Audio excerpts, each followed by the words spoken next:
सत्यमेव जयते न्यूज.com। Jalna police अधीक्षक कार्यालय येथे मनोज जरांगे पाटील यांनी पोलीस अधीक्षक अजय कुमार बन्सल यांची भेट घेतली आहे। घातपातावेळी मुख्य आरोपीने भेट घेऊन मनोज जरांगे पाटील आणि त्यांची नार्को टेस्ट करावी अशी मागणी केली। याच दरम्यान जरांगे पाटील यांनी पोलीस अधीक्षक यांची भेट घेत लवकरच नार्को टेस्ट करावी अशी मागणी केली आहे। तसेच मनोज जरांगे यांनी माजी मंत्री धनंजय मुंडे यांच्यावर सुद्धा जोरदार टीका केली आहे। आज तुम्ही पोलीस अधीक्षकांची भेट घेतलेली आहे, काय नेमकं कारण होतं, काय मागणी केलेली आहे? इकडे नका द्या कशी दादा?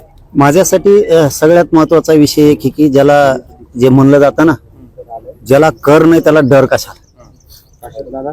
कायदा लॉ असं सांगतो, एखाद्या प्रकरणात जर नार्को टेस्ट करायची असली आणि जर आरोपी असले ते आणि आरोपींनी जर नाही म्हणले तर नार्को टेस्ट नाही करता येत। इथं माझ्या प्रकरणातला, घातपाताच्या प्रकरणातला, त्या धन्याने जो घातपाताचा विषय ठरवलेला होता, चिकट रचलेला होता, त्यातला आरोपी येऊनच म्हणतोय नार्को टेस्ट करायची। मग त्या अर्जाला मंजुरी द्या, त्याची अंमलबजावणी करा त्या अर्जाची। माझा पण अर्ज दिलेला आहे, दोन्ही अर्जाची मंजुरी द्या, नार्को टेस्ट करा, दूध का दूध पाणी का पाणी होऊ द्या। कारण ही अशी संधी आहे आता, कारण ते परळीचं ते खरकट आहे ना, ते गप्प बसणारच नाही। ते असेच पुन्हा पुन्हा जामीन झाले की पुन्हा पुन्हा कटर असणार, पुन्हा पुन्हा डावर असणार आणि पुन्हा घात घडून आणणार।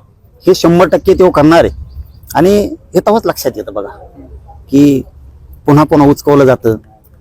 जो कोण म्हणतोय ना, मला त्याच्याबद्दल तर बोलायचंच नाही, आरोपीबद्दल हे सगळं घडून जे आणतोय ना, हे धन्याचे हेच घडून आणतोय। म्हणून मी हे आरोपींबद्दल बोलतच नाहीये।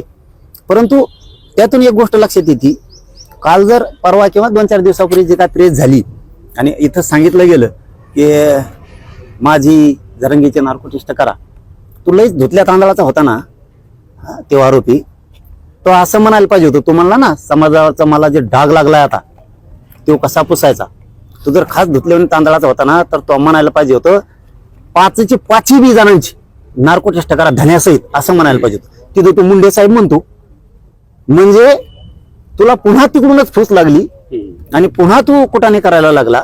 त्याचा अर्थ असा होतो की काय बरं का, मी गप्प बसलो होतो, का बसलो होतो ते पण मीडियाला सांगतो। आणि मीडियाला मी 2 वर्षापासून कुठेही बोलत नाही, मीडियाला चांगलं माहिती आहे तुम्हाला सुद्धा, की ज्यावेळेस घातपाताची घटना घडली गेली त्यावेळेस त्या आरोपीची ती माऊली, बायको आणि आई, त्या माऊलींनी असं सांगितलं होतं मीडियातून की हे पेतय, याच्या हातातून झालं सुद्धा असेल, घरात सुद्धा लई त्रास देतय, पण जरांगे पाटलांनी लय मनावर घेऊन, मला कुठेतरी ते शब्द जिवारी लागल्यासारखं झालं की त्याची आई आणि ती बायको खूप सोन्यासारखे आहेत, चांगले आहेत, की चला जाऊ द्या, त्यांनी मीडियातून का होईना म्हणलेत ना।